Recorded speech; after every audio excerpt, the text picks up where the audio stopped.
नमस्कार दोस्तों, Bharat digital class के ऑनलाइन प्लेटफॉर्म पर आपका स्वागत है। जब मैंने इसके पहले एक वीडियो आपके लिए रखा तो उसमें मैंने प्राचीन भारत पर जीपीएससी में जो सिलेबस है और उससे किस तरह के प्रश्न पूछे गए और थोड़े बहुत हमने आपको किस तरह से पढ़ना चाहिए उस पर प्रकाश डाला। पिछले वीडियो में हमने आपसे प्रॉमिस किया था कि हिस्ट्री के 3 सीरीज आपके सामने आएंगे, एक प्राचीन भारत, एक मध्यकालीन भारत और एक आधुनिक भारत। तो उसी कड़ी में आज मैं आपके सामने मध्यकालीन भारत दूसरे सीरीज के रूप में पेश कर रहा हूं और इसके बाद फिर अगली सीरीज में आपको आधुनिक भारत में पेश करूंगा। तो सबसे पहले, जैसा कि आप इस बोर्ड पर देख रहे हैं कि जीपीएससी प्रारंभिक परीक्षा विशेष, इसका मतलब है कि निकट भविष्य में आपको मुख्य परीक्षा विशेष पर भी लेक्चर मिलेगा। भारत नो इतिहास, जिसमें मध्यकालीन भारत नो इतिहास पर आज हम लोग चर्चा करने जा रहे हैं। चूंकि प्रथम सीरीज में हम लोग काफी डिटेल्स चर्चा कर चुके हैं कि विद्यार्थियों से क्या गलतियां होती हैं, इसीलिए अब उस पर हम चर्चा नहीं करेंगे, सीधा हम लोग सिलेबस पे आते हैं। तो सिलेबस पर आने के क्रम में सबसे पहले मध्यकालीन भारत में सिर्फ दिल्ली सल्तनत अपने को जीपीएससी सिलेबस में लिख कर दिया है। अब इस दिल्ली सल्तनत के अंदर हमको क्या पढ़ना है और किस प्रकार से पढ़ना है, आज हम लोग इस पर चर्चा करने जा रहे हैं। दिल्ली सल्तनत की शुरुआत गुलाम वंश से होती है और गुलाम वंश जो है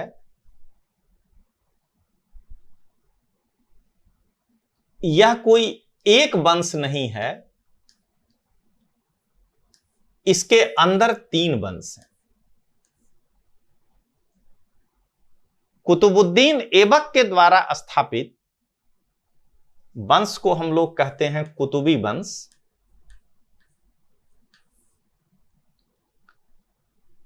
इल्तुतमिश के द्वारा स्थापित वंश को हम लोग कहते हैं शमसी वंश और बलबन के द्वारा स्थापित वंश को हम लोग कहते हैं बलबनी वंश। तो सबसे पहले यह ध्यान रखिएगा कि ऐबक, इल्तुतमिश और बलबन, और उसके अंदर जिस शासक को आप देख रहे हैं वो उस वंश से संबंधित है। तो दिल्ली सल्तनत, सबसे पहले इसको क्यों कहते हैं यह समझना है। उसके बाद हम लोग समझेंगे कि गुलाम वंश कहना ठीक होगा एक इतिहास के दृष्टि से। इतिहासकार तो हम अपने आप को कभी मानते ही नहीं हैं, एक इतिहास के विद्यार्थी के रूप में, या इसका कुछ और नाम होना चाहिए। तो हम लोग जरा शुरुआत करते हैं कि दिल्ली सल्तनत क्यों कहते हैं। तो दिल्ली सल्तनत जानने के लिए सबसे पहले हमको जानना पड़ेगा कि सुल्तान किसको कहते हैं। मैं जब एक आईएएस का वेबिनार दे रहा था तो उस दिन मैं थोड़े जल्दी में आपको बताया था, आज तो अपना ये क्या है, इतिहास पे ही चर्चा करना है, तो आज जो है रुक कर आपको अच्छे से बताते हैं। सबसे पहले, हर धर्म में एक गॉड होते हैं। अपने हिंदू में भी भगवान है, हम लोग शिव को भगवान मानते हैं, ब्रह्मा जी को मानते हैं, कृष्ण को मानते हैं, राम भगवान को मानते हैं, कोई गॉड मानता है, कोई खुदा मानता है, यानी एक सुप्रीम सत्ता है। और हम सभी यही मानते हैं कि वह सत्ता आकाश में, मतलब ऊपर बैठ करके सबको देख रहा है। अगर इसको हम साइंस एंड टेक्नोलॉजी से कोरिलेट कर दें तो देखिए कैसे कि आकाश में बैठ करके पूरे पृथ्वी को कैसे भगवान देख रहे हैं। तो भगवान तो बहुत शक्तिशाली हैं। जब एक आर्टिफिशियल चीज 36,000 किलोमीटर पे जाके पूरे भारत को देख सकता है सैटेलाइट, तो भगवान तो उससे भी ऊपर है ना। फुटप्रिंट एक कंसेप्ट आता है साइंस एंड टेक में कि सैटेलाइट का फुटप्रिंट ये है। तो दोस्तों, फुटप्रिंट से घबराइएगा नहीं। मैं जब साइंस टेक पढ़ाऊंगा तब डिटेल्स बताऊंगा।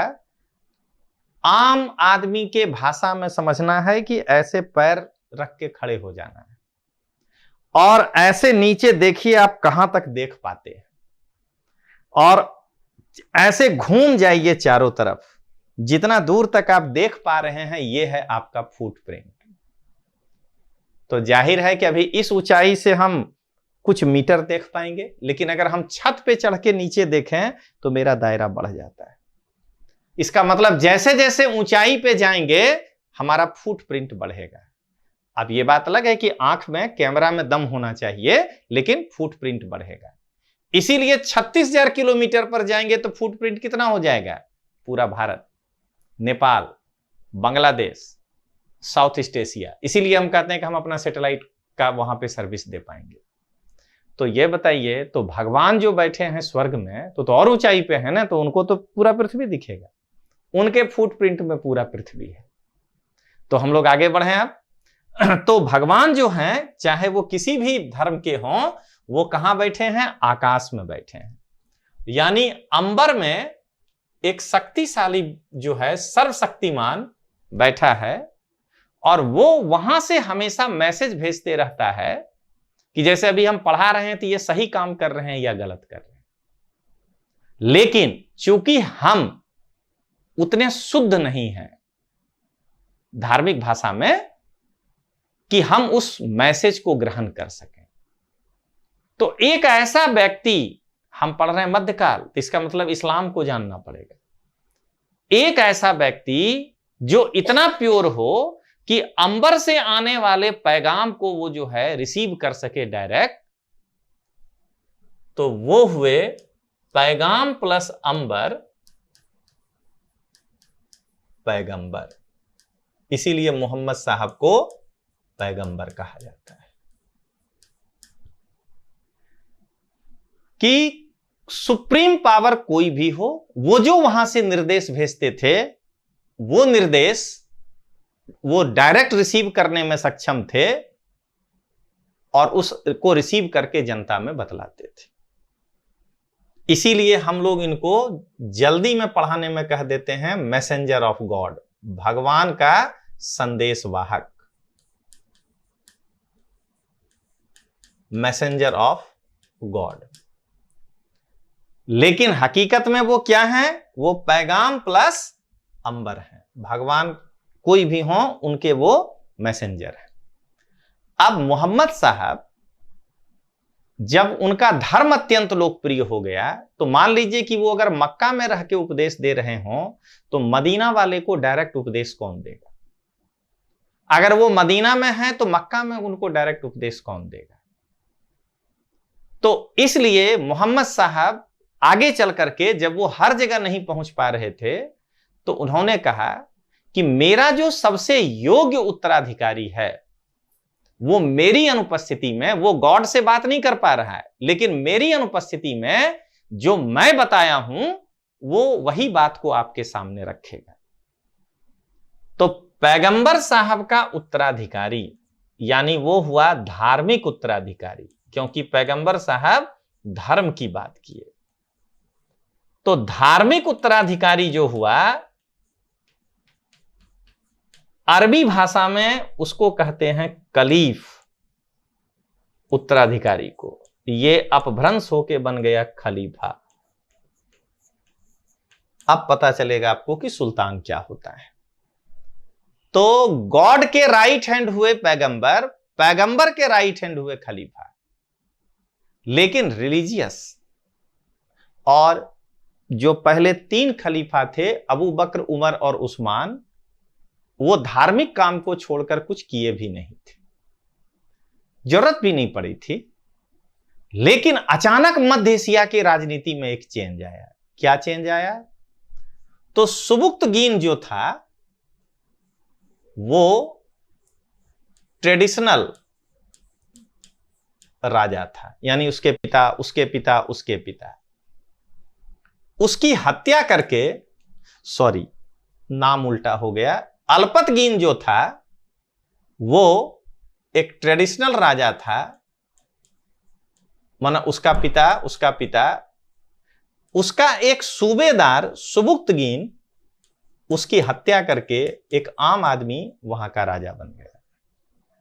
और इसको ज्यादा दिन नहीं मिला मौका, उसका बेटा महमूद जो है ये राजा बन गया, जिसको कि आप महमूद गजनी के नाम से जानते हैं।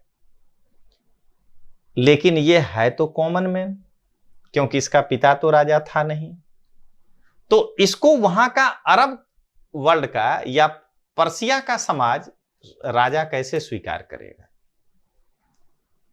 तो अपने को स्थापित करने के लिए ये खलीफा के पास गया और कहा कि आप हमको अपना रिप्रेजेंटेटिव घोषित कर दीजिए, तब तो लोग मानेगा, क्योंकि तब आपका तो पोजीशन अल्पतगीन से भी बड़ा है समाज में। तो खलीफा ने कहा प्रतिनिधि, मेरा रिप्रेजेंटेटिव। खलीफा को भी मौका मिल गया कि अब तो हम धार्मिक रूप से, राजनीतिक रूप से भी लोगों के ऊपर शासन करने लगेंगे। तो सुल्तान का मतलब प्रतिनिधि होता है, ये फारसी भाषा का शब्द है सुल्तान, इसका मतलब प्रतिनिधि। तो समझ में आ गया कि जो भी राजा मध्यकाल में खलीफा के प्रतिनिधि के रूप में भारत में शासन किया, ये सभी आगे के भी वंश जो आएंगे, तुगलक, सैयद, लोदी, वो सारे के सारे बगदाद के खलीफा के रिप्रेजेंटेटिव के रूप में इंडिया में शासन किए, इसीलिए उनको यहां कहा गया सुल्तान। और सुल्तान का एरिया सल्तनत, इसीलिए इसको कहा गया सल्तनत। अब थोड़ा और बता दें, फिर बताएंगे इसको दिल्ली सल्तनत क्यों कहा गया। अब क्या हुआ कि अंतिम खलीफा की हत्या जब कर दी गई तो बाबर का टाइम आ गया उनके बाद। अब बाबर क्या उपाधि ले, क्योंकि खलीफा ही नहीं है तो सुल्तान कहां से आएगा। तो बाबर एक उपाधि लिया, पादशाह। शाह का मतलब होता है सुप्रीम पावर, यानी लिटरली खुदा, गॉड। और पाद का मतलब होता है पैर, यानी ये सुप्रीम पावर के पैर हैं। और यही जब पहुंचा टर्की ये शब्द, तो कन्वर्ट होके हो गया पाशा, मुस्तफा कमाल पाशा। और भारत में आकर के ये कन्वर्ट हो गया बादशाह। यानी बादशाह को लिटरली अगर देखा जाए तो बादशाह कौन है, तो बादशाह गॉड के पैर हैं। अब पैगंबर साहब गॉड के राइट हैंड है, यानी ये धार्मिक रूप से एक तरह से खलीफा को तो नहीं ही समझे बादशाह, पैगंबर साहब को भी धार्मिक रूप से चुनौती दे रहा है।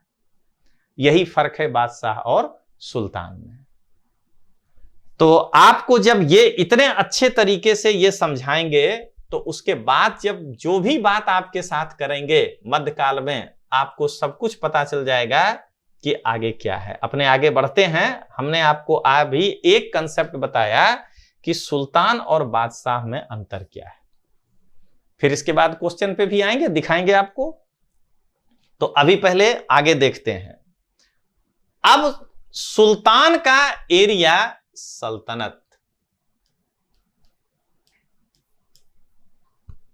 अब ऐबक को छोड़ दीजिए, क्योंकि ऐबक के समय राजधानी थी लाहौर। और अभी अगले स्लाइड में आएगा, लोदी वंश के सुल्तान जब आएंगे, सिकंदर लोदी सेकंड लास्ट में, तब राजधानी हो जाएगी आगरा। तो केवल और केवल पूरे दिल्ली सल्तनत में 1206 ईस्वी से लेकर के 1556 के बीच में केवल और केवल 2 बार राजधानी बदला, बाकी पूरे समय राजधानी रहा दिल्ली। सत्ता का केंद्र रहा दिल्ली, इसीलिए इसको कहा जाता है दिल्ली सल्तनत। तो आज आपको एक छोटा सा चीज बताए कि इसको दिल्ली सल्तनत क्यों कहते हैं। अब गुलाम वंश पर कई इतिहासकार आजकल क्वेश्चन चिन्ह उठा रहे हैं कि गुलाम वंश कहने से हम मूल्यांकन ठीक से नहीं कर पा रहे, क्योंकि रजिया तो गुलाम नहीं थी, बहराम शाह तो गुलाम नहीं था, तो आप किस बेस पर इसको गुलाम वंश कह रहे हैं? इल्तुतमिश सुल्तान बनने के पहले दासत्व से मुक्त हो चुका था, बलबन मुक्त हो चुका था, फिर आप किस बेस पे इसको कह रहे हैं गुलाम? तो जब आप नया एनसीईआरटी पढ़ेंगे, मैंने पुराना ही, तो इसके लिए आजकल एक नया टर्म आ रहा है, मामलूक, मामलूक वंश। मामलूक जो है वो पर्शियन शब्द है जिसका अर्थ होता है या तो वो स्वयं गुलाम हो या उसके पूर्वज कभी गुलाम रहे। तो अब तो सब आ गया कि ये दोनों स्वयं कभी ना कभी गुलाम था और बाकियों के पूर्वज गुलाम थे। इसीलिए आजकल इनके लिए नया टर्मिनोलॉजी बोलना लोग शुरू किए हैं, वो है क्या कहते हैं, मामलूक वंश। अब एक प्रश्न आता है, यहां पर जरा सुनिएगा, कि बगदाद के खलीफा का प्रतिनिधि बनने के लिए अरब जगत में लोग स्वीकार करेंगे, भारत में आने के बाद इन सबों को, जबकि ये हराए हुए हैं ना यहां के लोगों को, जबकि समझिए कि तराइन के युद्ध में राजपूतों की पराजय हो गई, ये विजेता हो गया। कारण कई हैं राजपूतों के पराजय का, वो हम लोग पढ़ेंगे अलग से, मेंस में टॉपिक है।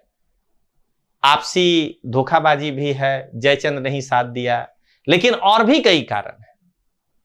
तो ये तो विजेता वर्ग है, इसको भारत के खलीफा का रिप्रेजेंटेटिव बनने से भारत में हिंदू जनता के बीच में क्या लाभ मिलने वाला है? उसके बावजूद ये लोग सुल्तान बनना स्वीकार किया, उसका कारण क्या था?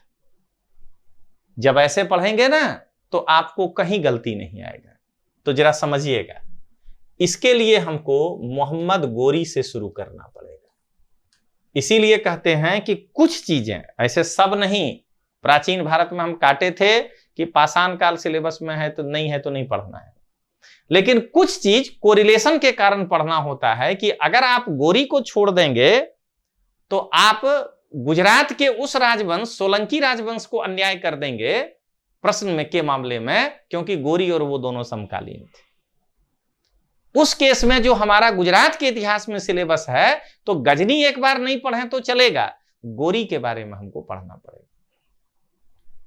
सबसे पहले तो इसका नाम गोरी क्यों पड़ा? तो इसका नाम गोरी नहीं है, इसका नाम है मोहम्मद, और उसका नाम गजनी नहीं है, उसका नाम है महमूद। इस्लामिक जगत में मतलब मुस्लिम लोग अपने नाम के पीछे, मुस्लिम क्या हम हिंदू भी लगाते हैं, अपने गांव का नाम लगाते हैं या अपने इलाका का नाम लगाते हैं। कोई राजपरा गांव से है तो वो अपने नाम के आगे राजपरा लगा लेता है। तो महमूद नाम करके तो बहुत सारे लोग आएंगे ना, तो हम कैसे जाने कि वही आक्रमणकारी था जो सोमनाथ पे आक्रमण किया था? तो चूंकि वो गजनी शहर का था, इसीलिए उसको कहा गया गजनी। ये गोर शहर का रहने वाला है, मध्य एशिया में गोर शहर है जहां इसका जन्म हुआ था, इसीलिए इसको कहा गया गोरी। अपने यहां भी देख लीजिए, फैयाज भागलपुरी संगीत बनाते हैं, भागलपुर शहर के। मजरूह सुल्तानपुरी सुल्तानपुर के हैं। कैफी आजमी, सबाना आजमी पिता का ली है टाइटल, लेकिन कैफी आजमी आजमगढ़ के हैं, इसीलिए आजमी। तो महमूद गजनी, मोहम्मद गोरी, गोर का रहने वाला है। तो अब सुनिएगा क्या हुआ कि मोहम्मद गोरी को संतान नहीं था। वैसे अगर इतिहास को पढ़िएगा तो जो बड़ा बड़ा विजेता रहा उसको कोई संतान नहीं था, सिकंदर का भी यही हाल हुआ था। लेकिन इसके 3 गुलाम थे।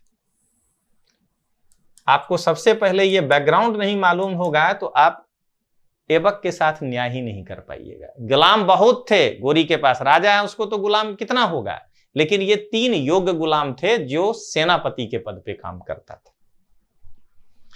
एक का नाम था ताजुद्दीन यालदौज, उसको कई बार हम लोग यलदौज भी कहते हैं। नासिरुद्दीन कुबाचा,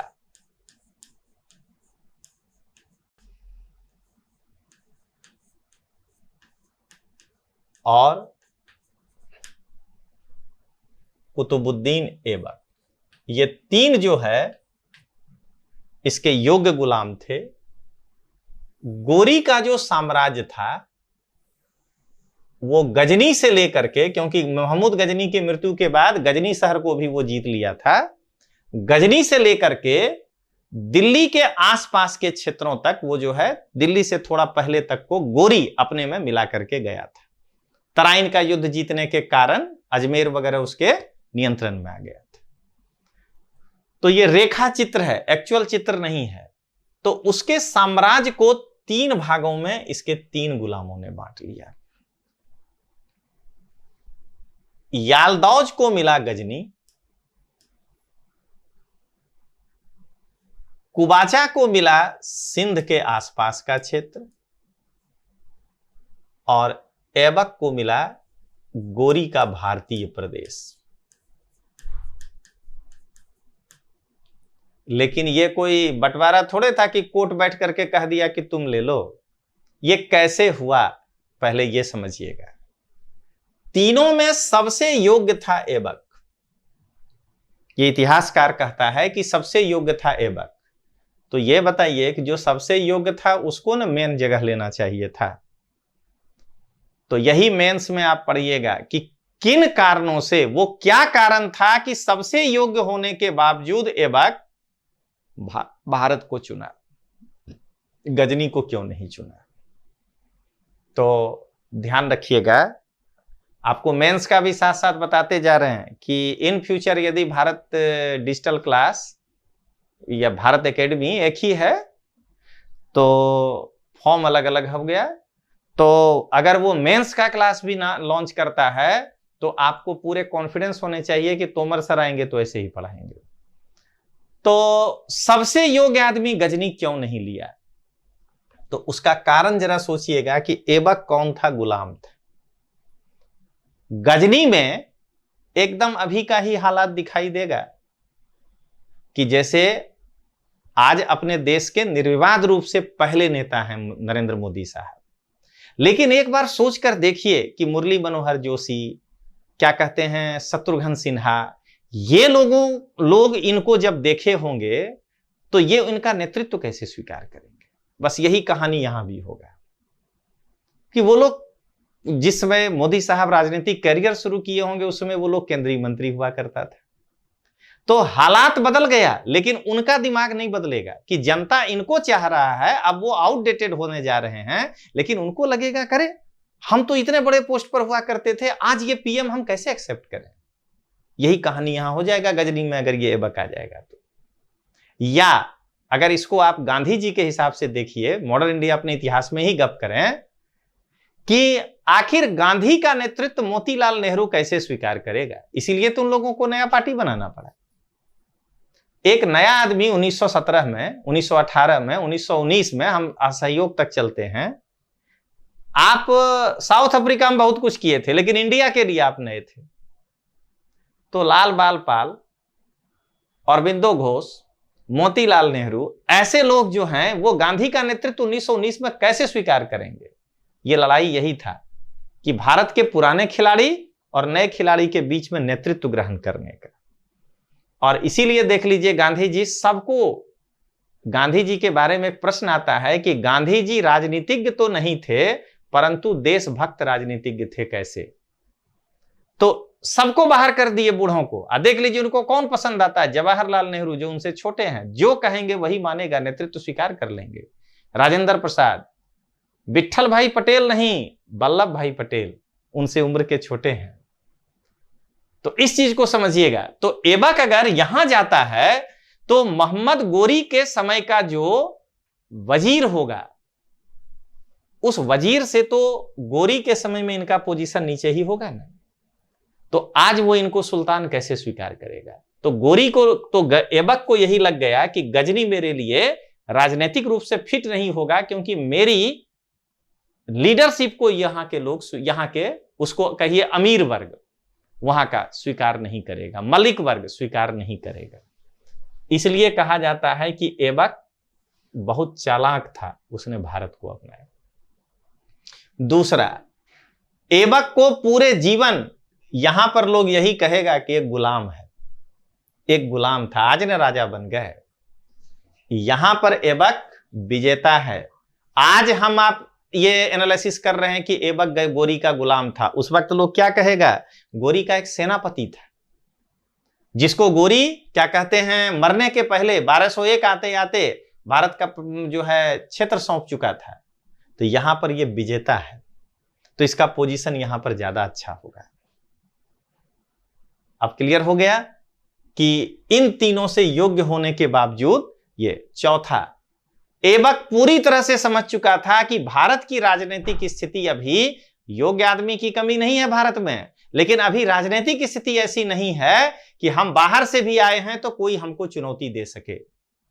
तो मेरे हुआ नहीं, हालांकि इल्तुतमिश आ गया, लेकिन मेरे वंशजों का यहां सत्ता ज्यादा जो है लंबा चल सकता है, यहां पे कम चलेगा।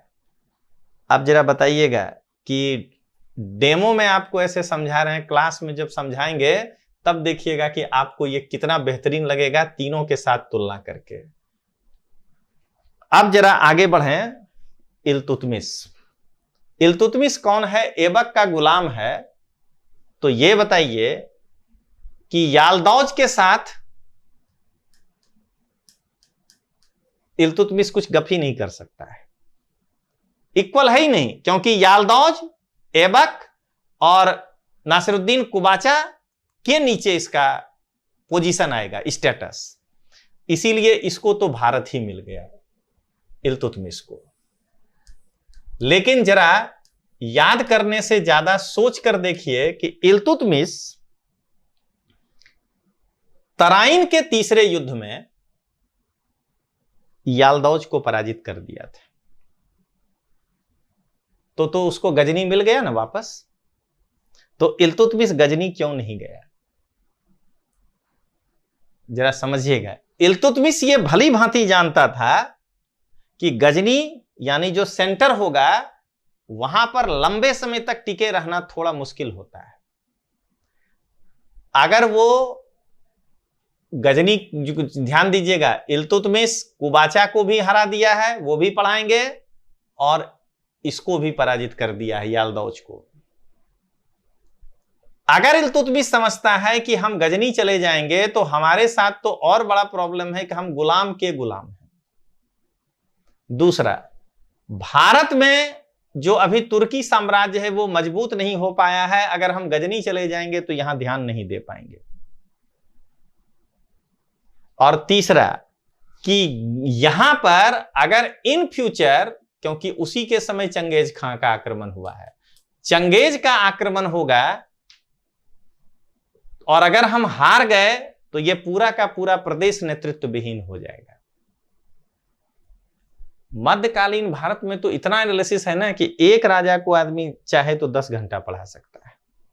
तो इल्तुतमिश के द्वारा ठुकराए जाने का कारण, और ये एक कारण नहीं है, आप देखते जाइए, जब यालदौज को यह पराजित कर दिया तब भी नहीं गया गजनी, ये अपने को भारत में मजबूत किया।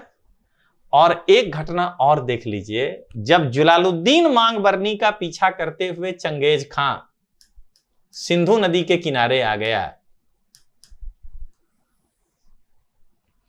तो वो इल्तुतमिश के सामने एक ही शर्त रखा कि हमको तुमसे दुश्मनी नहीं है, तुम मांगबरनी को दे दो, हम चले जाएंगे। और इल्तुतमिश ने ऐसा ही किया कि मांगबरनी को दे दिया और भारत पर चंगेज खां के आक्रमण को बचा लिया। लेकिन इसका मतलब ये कदापि नहीं लगाइएगा कि इल्तुतमिश कमजोर होता है। इल्तुतमिश क्या क्या सोच सकता है, मेडिएवल में हमेशा ध्यान रखिएगा, सोचिए कि वो क्या क्या सोच सकता है। इल्तुतमिश पहला ये सोचा होगा कि अगर हम हार गए इस युद्ध में तो भारत में जो नवगठित तुर्की साम्राज्य है उसका तो पतन हो जाएगा, क्योंकि चंगेज खां एक लुटेरा था, वो शासन तो भारत में नहीं ही करता, लूटपाट के फिर वापस अपना मध्य एशिया चला जाता और भारत नेतृत्व विहीन हो जाता। नेतृत्व विहीन का मतलब कि हम भारतीयों में क्षमता नहीं है, ये नहीं समझिएगा। हमको इकट्ठा होकर के एक सेंट्रल लीडर चुनने में समय लग जाता। अगर दूसरा केस कि अगर इल्तुतमिश चंगेज खां को हरा देता तो स्थिति इससे भी विकट हो जाती, क्योंकि तब इल्तुतमिश को चंगेज खां के भी राज्यों को भारत के साथ साथ जो है देखना पड़ जाता, क्योंकि मध्य एशिया से लेकर के यहां तक राजनीतिक शून्यता की स्थिति हो जाती, और वह केस इल्तुतमिश के द्वारा संभालने योग्य नहीं था। इस कारण से इल्तुतमिश जो है चंगेज खां के आक्रमण को बचा लिया और मांगबरनी को वापस कर दिया। यालदौज को हराने के बाद इसलिए जो है वो नहीं गया। अब आइए इल्तुतमिश के बारे में पढ़ते हैं कि उसने चहलगान की स्थापना की। चहलगान का मतलब होता है 40 गुलामों का समूह। इल्तुतमिश के पास 40 गुलाम थे, उनको ही वो अपना प्रशासन का मेन हिस्सा बनाया और उस 40 समूहों को कहते हैं चहलगान। इसी का एक मेंबर बलबन भी है। बलबन इल्तुतमिश का गुलाम है। तो चहलगान की स्थापना के पीछे इल्तुतमिश के क्या कारण थे, ये पहले समझिएगा। तो ये बताइए कि आप किसी क्षेत्रीय शक्ति को लड़कर हरा सकते हैं। जैसे आज यदि मान लीजिए कि मेरे मन में इच्छा हो, यहां लड़ाई का मतलब बौद्धिक लड़ाई होगा, कि मेरे मन में इच्छा हो जाए कि हम जूनागढ़ में जाकर अहमदाबाद छोड़ देते हैं, जूनागढ़ में जाके बैठ जाते हैं और वहीं क्लास चलाएंगे, तो हम वहां के लोकल क्लास वालों को हरा सकते हैं जीपीएससी और आईएएस में। हराने का मतलब जीरो नहीं कर सकते हैं, हम वहां अपनी पैठ जमा सकते हैं। बट अगर हम वहां से अहमदाबाद लौट कर आ जाएं तो फिर जूनागढ़ के क्लास को संभालेगा कौन, क्योंकि हम तो बाहर से आए। तो इल्तुतमिश भी यही समस्या से जूझ रहा है। उस केस में इल्तुतमिश अपने उन 40 गुलामों पे ही भरोसा करेगा और उन 40 को एक एक एरिया दे देगा। वहीं से निकला नया कंसेप्ट, अभी आगे बताएंगे, इक्तादारी, कि क्यों इल्तुतमिश इक्ता लेकर के आया।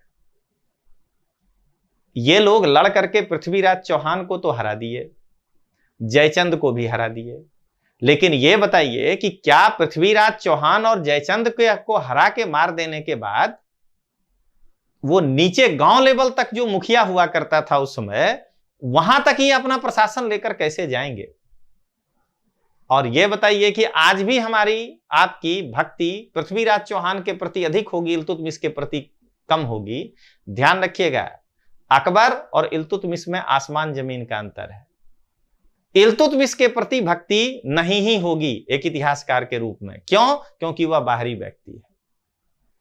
तो अगर आज भी हमारी भक्ति नहीं है इल्तुतमिश के लिए, तो जरा यह बताइए कि जो पृथ्वीराज चौहान का जिला लेवल का अधिकारी होगा, क्या वो इल्तुतमिश के नीचे काम करना चाहेगा? और अगर डर से करेगा तो क्या वो पूरे दिल से काम करेगा? अगर मान लीजिए भय से स्वीकार कर ले तो भी।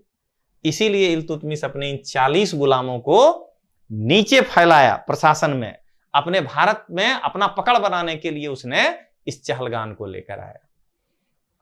प्राचीन भारत का वीडियो में थोड़ा सा ऐसा हो गया था कि शुरू में ज्यादा बता दिए थे तो बाद वाला जल्दी करना पड़ा था, तो इसीलिए आज बैलेंस रहेगा, एक एक टॉपिक सबका बताते बढ़ेंगे। तो इल्तुतमिश का आपने चहलगान, इल्तुतमिश के लिए तो ये बहुत अच्छा हो गया, चहलगान उसका भक्त निकला। लेकिन जानते हैं इल्तुतमिश के वंशजों के पतन का भी यही कारण बना।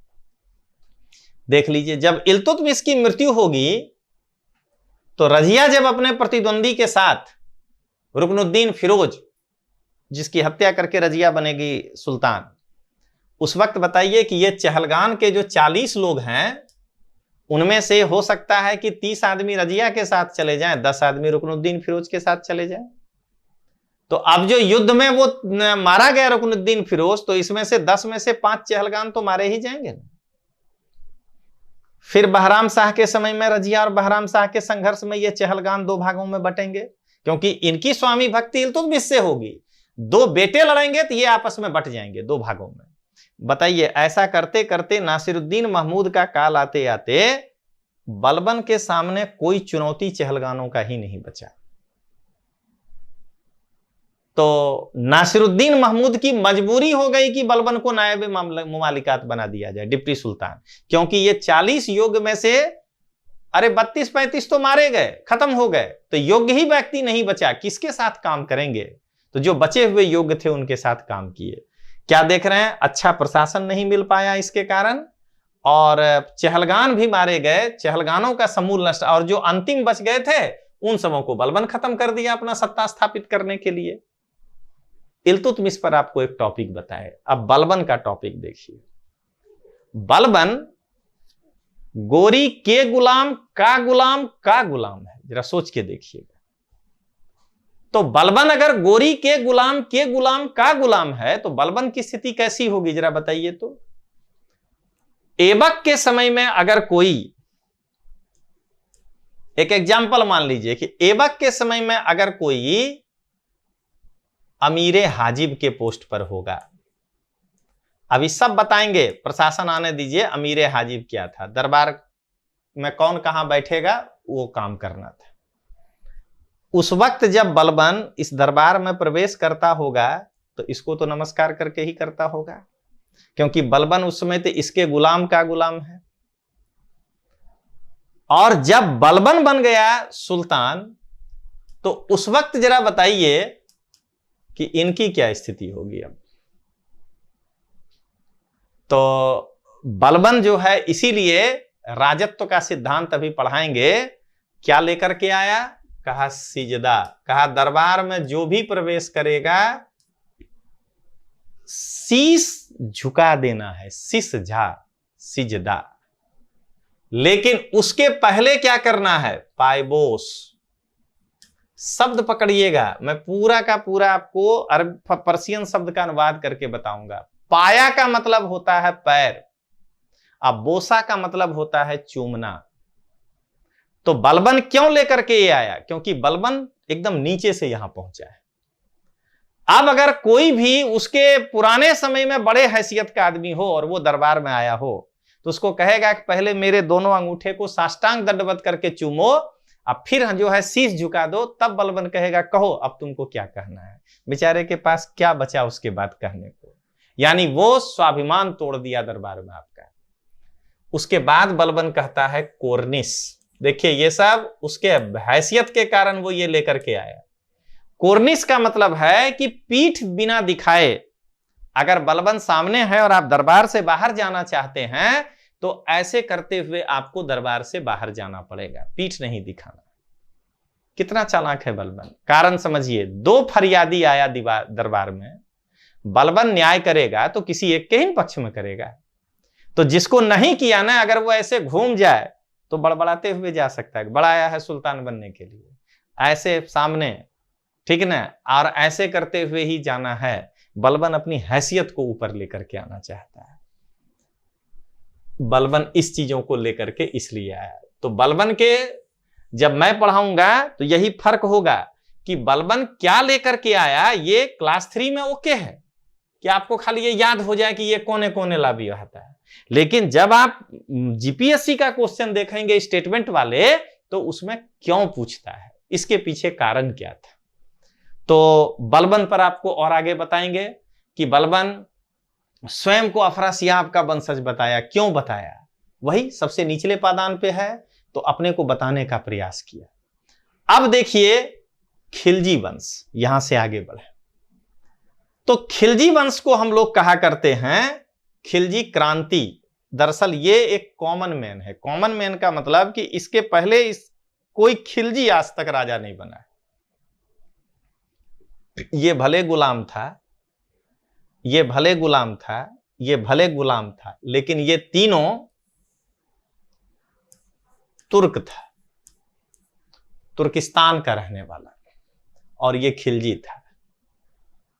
तो तुर्क जो कबीला है ये इस कबीले का था, ये अपने को श्रेष्ठ मानता है।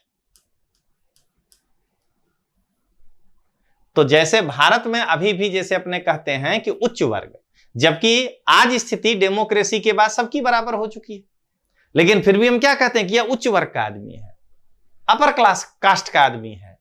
यही हाल इसका होगा कि ये गुलाम भी होगा तो भी इसके मन में एक स्वाभिमान होगा कि हम तो तुर्क हैं, हम जो है फ्यूडल हैं, सामंत परिवार से हैं, और इनको हटा करके एक कॉमन मैन सत्ता में आ गया, इसीलिए खिलजी को हम लोग कहते हैं क्रांति।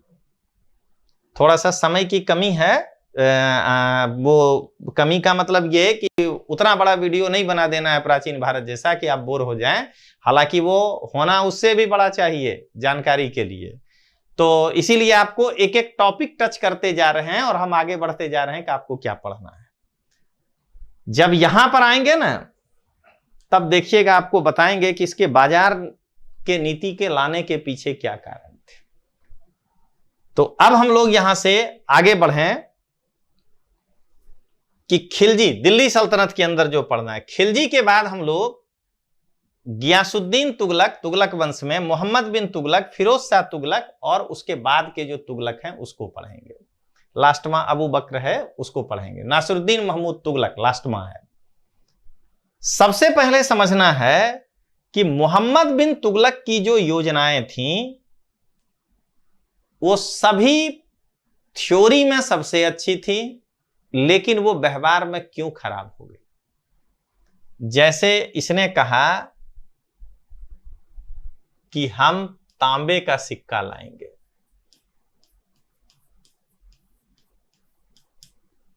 जैसे इसने कहा खिलजी के ही जैसा कि हम गंगा यमुना दोआब में क्या कहते हैं 50% टैक्स कर देंगे। खिलजी का सफल हो गया, इसका सफल नहीं हुआ। जैसे ये कहा कि हम भी कराचील अभियान पे जाएंगे, हम भी युद्ध करेंगे, इसका असफल हो गया।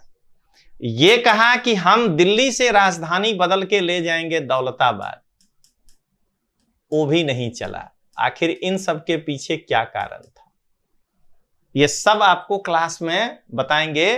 ये डेमो है कि आपको प्रश्न छोड़ रहे हैं कि ये सब ऑनलाइन क्लास में इतनी गुणवत्ता के साथ आप पढ़ेंगे। तो सबके पीछे कारण अलग अलग था। जैसे दौलताबाद का 100 में जितने कारण हो सकते हैं उनमें से एक कारण आपको बताते हैं कि आप पूरी दिल्ली को दौलताबाद क्यों लेकर के चले गए। गुजरात में भी राजधानी गांधीनगर बनाया गया ना, तो कहां सरकार बोला कि पूरा अहमदाबाद का आदमी गांधीनगर चलो, हम राजधानी बदल रहे हैं। अरे जब राजा चला जाएगा ना तो अपने आप पूरा का पूरा लोग चला जाएगा। इतने लोगों को विस्थापित करना, और वो भी बिना किसी तैयारी के कि दौलताबाद में पानी की कमी थी और इनको 3 दिन बाद वहां से लौटना पड़ गया, तो ये पहले से प्लान क्यों नहीं किए थे। तो इनके इंप्लीमेंटेशन में समस्या था। इन चीजों को पढ़ाएंगे मोहम्मद बिन तुगलक के काल में। उसके बाद दिल्ली सल्तनत के जो राजा हैं सबके बारे में आपको पढ़ाएंगे एक एक करके। हमारे इतना मध्यकालीन भारत माना गुजरात तो छोड़ दीजिए, राजस्थान में भी कोई नहीं पढ़ाता है। मध्यकालीन भारत अकेला 20 घंटा पढ़ाएंगे तब जाके खत्म होगा। अब यहां से हम लोग आगे बढ़ें। उसके बाद सैयद वंश, लोदी वंश, दिल्ली सल्तनत के अंदर आपको लगेगा कि ये खत्म हो गया, लेकिन ये खत्म नहीं हुआ। अब आएगा राजत्व का सिद्धांत। अब पढ़ेंगे दिल्ली प्रशासन, समाज एवं संस्कृति। थ्योरी ऑफ किंगशिप किसको कहते हैं, राजा बनने के लिए क्या क्या होना चाहिए। ये परंपरा कहां से शुरू हुआ, वैदिक काल से। मतलब एक राजा बाहर से भी, दूर से ही देखने के बाद पता चल जाए कि राजा कैसा होता है, इसको कहते हैं राजत्व का सिद्धांत।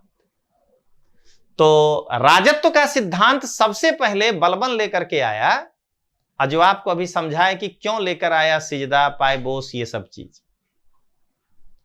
उसके बाद केंद्रीय वहीवट में दीवाने विजारत का काम क्या था, दीवाने रिसालात का काम क्या था, दीवाने आरिज का काम क्या था, और दीवाने इंसा का काम क्या था। ये सब मंत्रालय हुआ, और इसमें काम करने वाले मंत्री को कहते हैं अरिजे मुमालिक। ये अंतर समझिएगा। इसका मंत्री है वजीर, सद्र सदूर, और ये हुआ मंत्रालय, ये डिपार्टमेंट हुआ एक तरह का।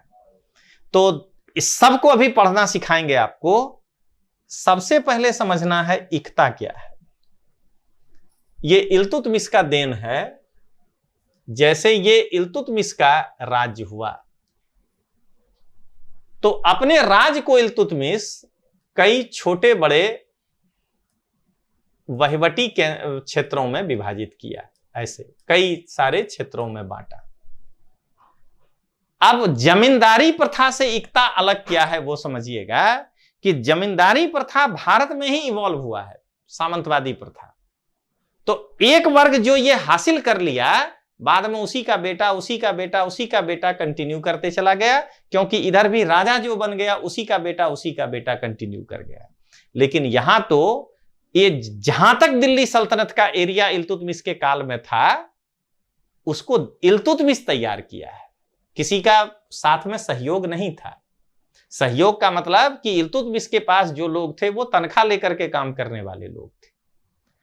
चाणक्य जैसा अपने दिल से चंद्रगुप्त के साथ काम करने वाला लोग नहीं न था। तो इल्तुतमिश इसको जब बांटेगा प्रशासनिक एरिया में, तो वही उसको नियुक्त करेगा। इसी भूखंड को कहते थे इक्ता, और इस लैंड पर जिस अधिकारी को नियुक्त करेगा इल्तुतमिश, वो कहलाएगा इक्तादार। लेकिन नियुक्त तो इल्तुतमिश किया है, इल्तुतमिश के पिताजी नहीं किए थे, इधर इनके पिताजी को नहीं किया था। तो चूंकि इल्तुतमिश नियुक्त किया है, तो कल इल्तुतमिश इसका ट्रांसफर यहां कर सकता है, लेकिन आप जमींदार का ट्रांसफर यहां से वहां नहीं कर सकते हैं। यही अंतर है इक्तादारी और जमींदारी।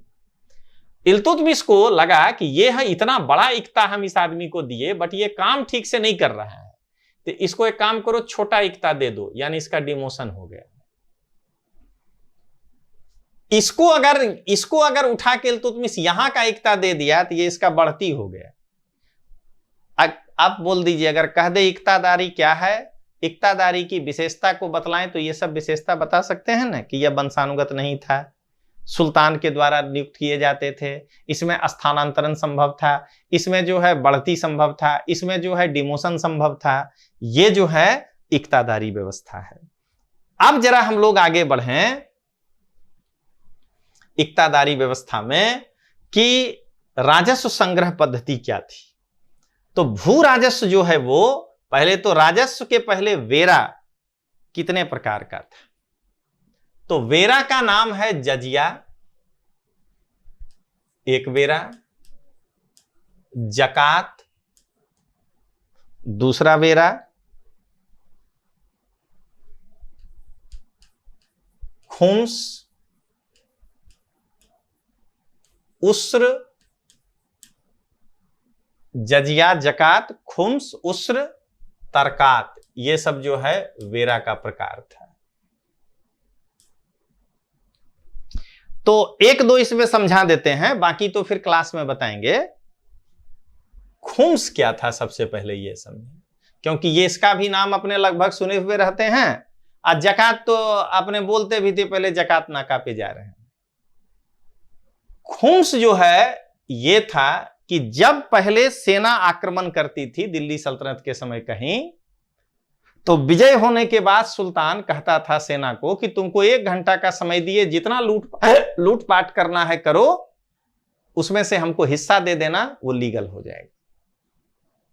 तो सुल्तान कहता था कि 20% हमको दे देना और 80% तुम ले लेना, यानी एक सेना को नहीं मिलेगा ना, इधर ज्यादा को मिलेगा, बांट लेना।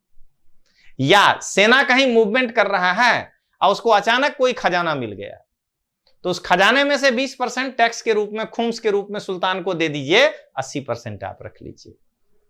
अलाउद्दीन खिलजी कहा नहीं, 80 हमको देना होगा, 20 तुमको देंगे, क्योंकि इसको लीगल कौन बनाया, हम ना बनाए। हम तो तुमको तनख्वाह देते हैं ना भाई लड़ने के लिए, तो जो मिले वो मेरा ना है, हम तुमको 20 भी दे दिए तो बहुत है।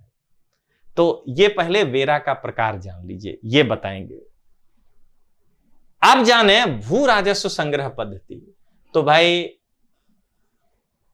कनकूत, पैमाइश,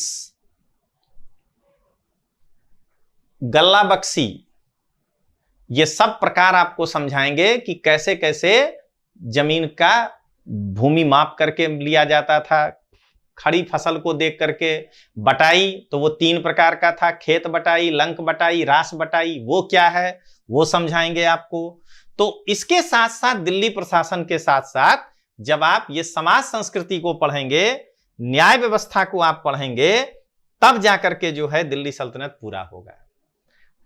अब दिल्ली सल्तनत में एक चीज और पढ़ना है, फिर आपको ये क्वेश्चन दिखाते हैं। पुस्तक कौन क्या लिखा है ना आपके सामने। इब्न बतूता दिल्ली ना काजी हता, हमीदा बानो बेगम हुमायूं नामानी रचना करी। तो ध्यान रखिएगा, पुस्तक को कैसे याद करेंगे। एक बार आपको अगर पढ़ना आ जाए ना तो सब कुछ समझ में आ जाता है। किताब उल हिंद, कुछ किताब का नाम लिखते हैं। तुजुक ए बाबरी,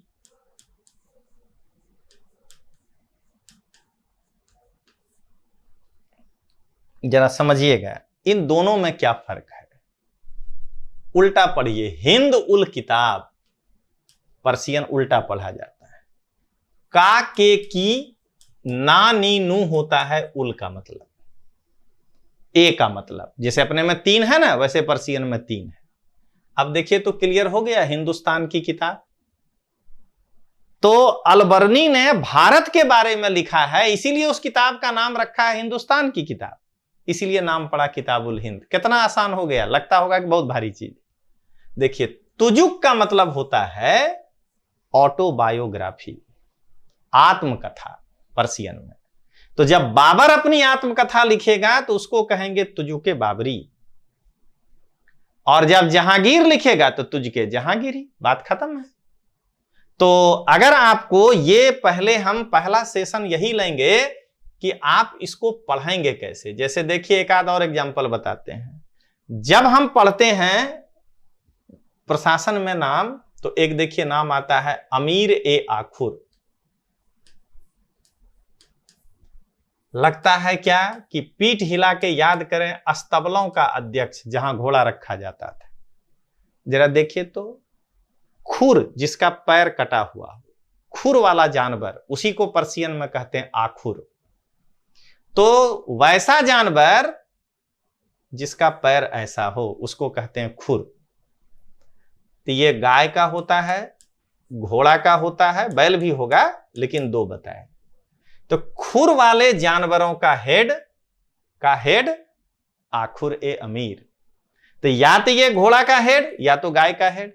राजा गाय पाल के क्या करेगा ये बताइए। राजा को घोड़ा नहीं चाहिए, और राजा एक घोड़ा तो पालेगा नहीं। तो जब ये बहुत घोड़ा पालेगा तो कहां रखेगा, अस्तबल में रखेगा। इसीलिए कहते हैं इसको अस्तबलों का अध्यक्ष। एक एक प्रशासनिक पद आपको ऐसे समझाएंगे कि आपको मध्यकालीन भारत में डर ही नहीं लगेगा। जरा देखिए तो, नायब ए मुमालिकात,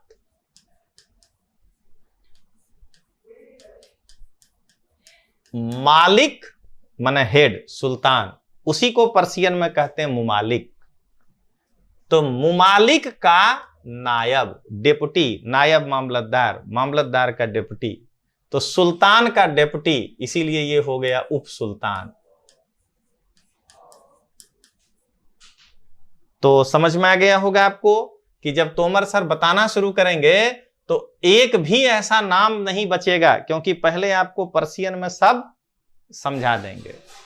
अमीर खुसरो, यहां तो सितार खोज रहा है। अमीर खुसरो तबला भी बहुत अच्छा बजाता था। तबला का आविष्कार भी अमीर खुसरो ही किया है। क्यों? वो बजाता तो ढोल ही था, उसकी पत्नी को नहीं पसंद आता था आयात। एक दिन पत्नी बीच में से काट दी, बस उसको वो ऐसे रख दिया और बजाने लगा, और वहां से निकल गया ये तबला। अमीर खुसरो 90 किताब लिखा है। और आप कहेंगे कि 90 किताब कैसे याद रखें, तो खजाइनुल फतूह एकदम उच्चारण करेंगे, गुरत्तुल कमाल, माने एक एक किताब अमीर खुसरो का ऐसे। तुगलक नामा, अब ध्यान रखिएगा, नामा जिसके पीछे लग जाए ना, वो खाली और खाली प्रशंसा है। इसीलिए हम देखिए कुछ गलत नहीं बता रहे, परीक्षा के प्रश्न पहले दिखा रहे हैं। हुमायूं नामा, हुमायूं गलती भी करेगा तो कहेगा नहीं ये सही ही था, हुमायूं नामा। अकबर नामा, बाबर नामा, देख रहे हैं ना, नामा का मतलब है प्रशस्ति लिखना, उसके पक्ष में बढ़िया लिखना, उस किताब के पीछे लगता है नामा। अब प्रश्न देख लीजिए कितना आसान है। कलहनी राजतरंगिणी संस्कृत भाषा में लखाई छे, साचा। तो अब इसमें क्या सोचना है, कोई इसमें दिक्कत है क्या? इब्न बतूता दिल्ली ना काजी हता, बिल्कुल हता, इसमें सोचना ही नहीं है। अमीर खुसरो सितार ना शोधक हता, अभी तो बोले कि सितार हमारे बीना और गिटार का मिक्सचर है, तंबूरा का, सॉरी। हमीदा बानो बेगम हुमायूं नामा लखियो, बिल्कुल नहीं, गुलबदन बेगम लखियो, हुमायूं की बहन।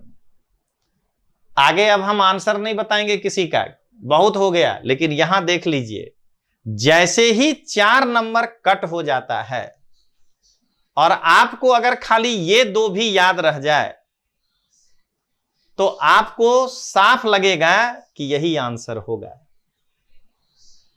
कोई भी हो जाए, ठीक है। तो क्वेश्चन खोजिए कि ये कट होना चाहिए, जैसे ये कट होगा सी आंसर नहीं होगा और डी आंसर नहीं होगा।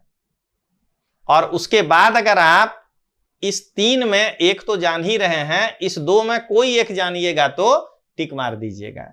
यही आज आपको सिखाए हैं कि पेपर का रोज जो है दर कलाक टेस्ट देने के बाद भी जीपीएससी का क्वेश्चन नहीं निकलेगा। हम दर कलाक कमेंट में बोलते हैं, कोचिंग को देखिएगा, रोज टेस्ट पर टेस्ट दिए जा रहा है। अरे भाई मगज का दही मत करो, पढ़ने दो बच्चा को।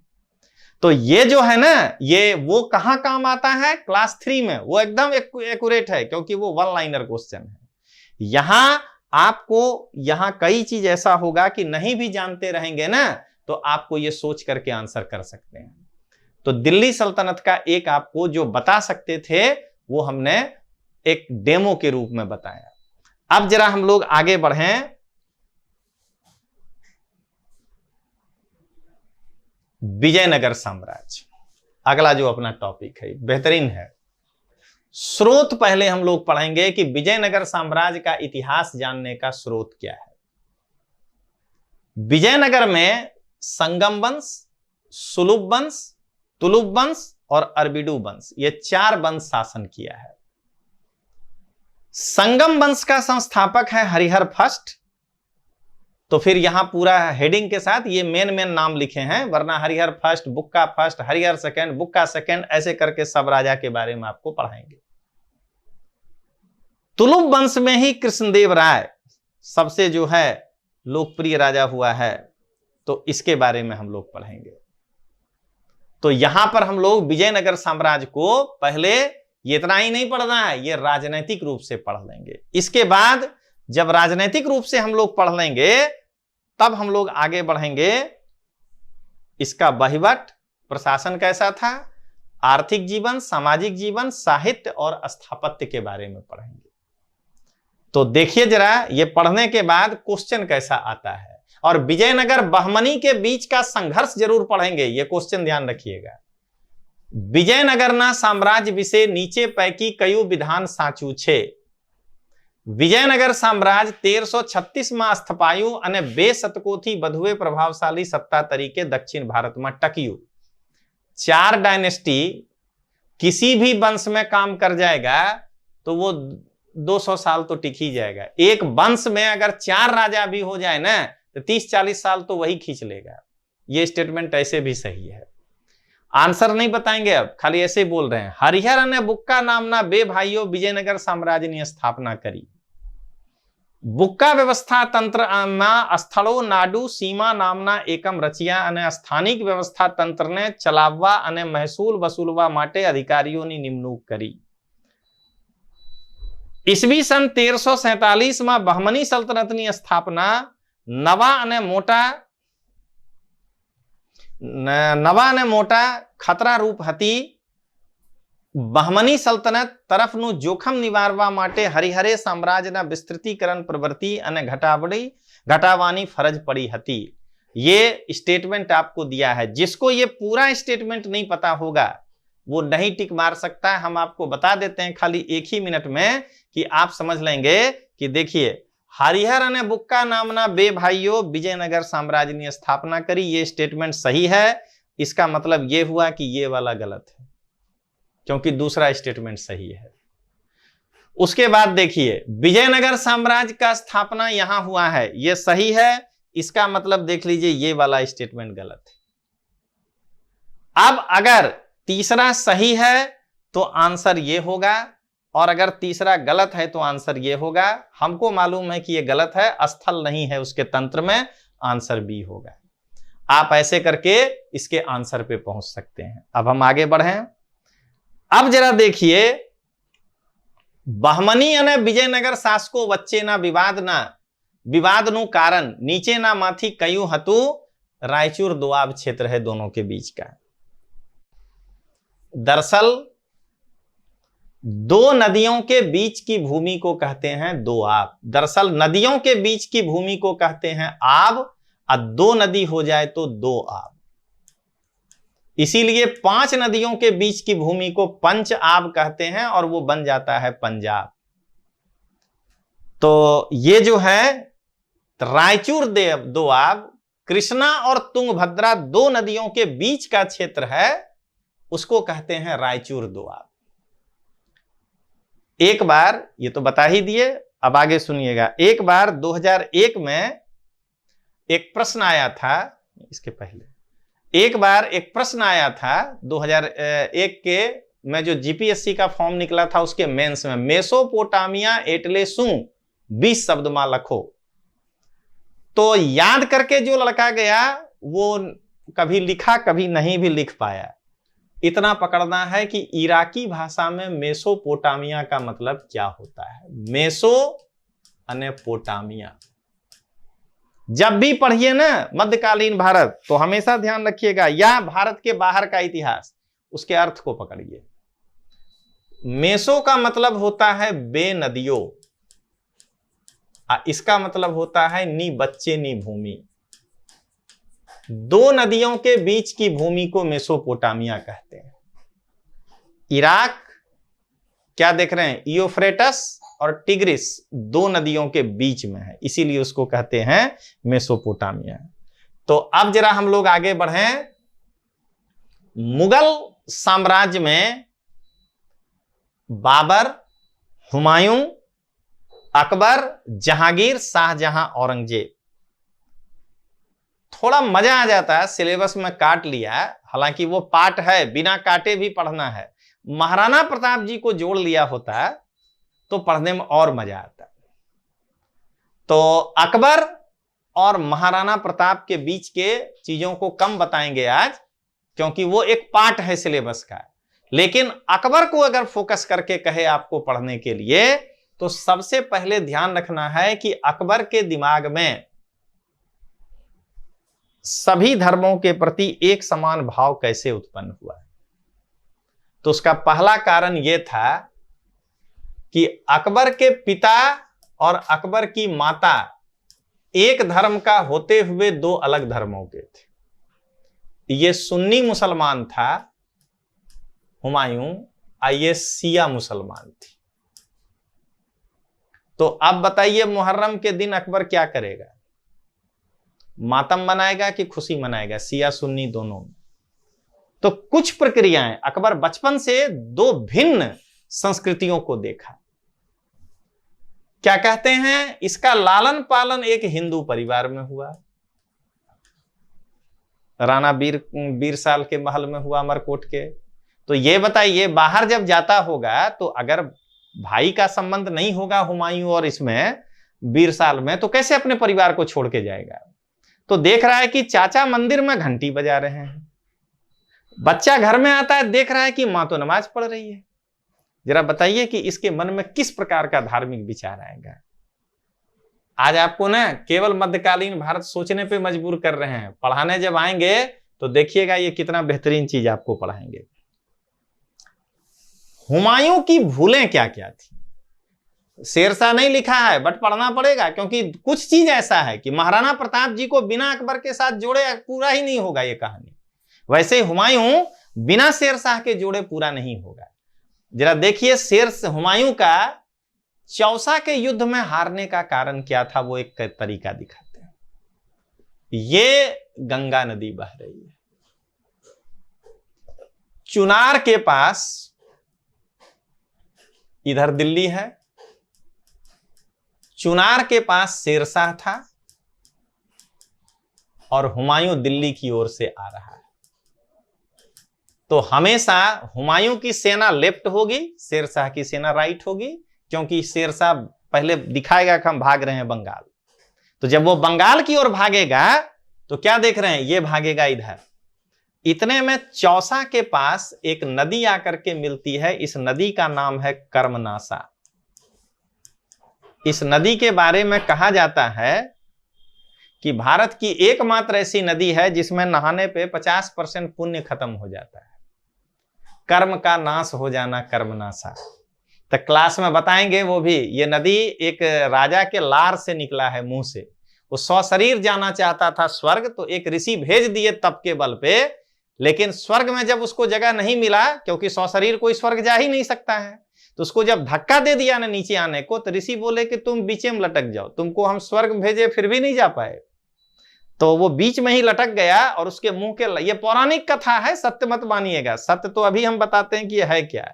ये यहां पर पहाड़ से निकलती है, बहुत नजदीक है पहाड़ यहां। तो क्या कहते हैं, उस लार से निकला, इसलिए लोग यहां नहाना पसंद नहीं करते हैं। तो अब हम शेर शाह के सैनिकों को ऐसे दिखाएंगे और हुमायूं के सैनिकों को ऐसे दिखाएंगे। यहां पर आकर के दोनों की सेना खड़ी हो गई। यहां हम दो प्रश्न एक साथ डील कर रहे हैं। शेर शाह में शेर और लोमड़ी दोनों का मिश्रण था, मेंस का क्वेश्चन। यहां हुमायूं की भूलें, ये दोनों एक साथ। अब जरा बताइए, दो नदियों के बीच में इसकी सेना पिस जाएगी कि नहीं? शेर शाह इतना चालाक था कि शेर शाह हुमायूं को प्रस्ताव रखा कि ये मैदान चौड़ा है, ये है चौसा का मैदान, अगर यहां लड़ा जाए तो बेहतरीन होगा। हुमायूं इस चीज को मान लिया, लेकिन जैसे ही हुमायूं की सेना यहां पहुंची, शेर शाह अपना कैंप यहीं लगा दिया, यानी हुमायूं को खड़ा कर दिया अपने पोजीशन में। और उसके बाद वो लोमड़ी था, 15 दिन तक वेट किया, आषाढ़ का महीना है, बारिश का इंतजार किया। जब बारिश शुरू होने लगी शाम को, तो ये अपना सेना यहां से हटाया और बाहर वहां से करीब 10 मील दूर लेके चला गया। बताइए, हुमायूं की भूलें, उसको पता करना चाहिए कि नहीं शेर शाह कहां गया। हुमायूं का सैनिक जश्न मनाने लगा कि डर से भाग गया शेर शाह। और ये रात में जब इस पर्वत पर बारिश हुई, तो उसका पानी जैसे ही सुबह यहां पहुंचा, हुमायूं के खेमे में पानी घुस गया। और उसी वक्त शेर शाह अब शेर के तरह आक्रमण कर दिया और हुमायूं को इस कारण से हारना पड़ा। आपको बताएंगे इसी तरह से नक्शे के साथ कि बिलग्रामी के युद्ध में क्या हुआ था। शेर शाह में शेर और लोमड़ी दोनों का मिश्रण था।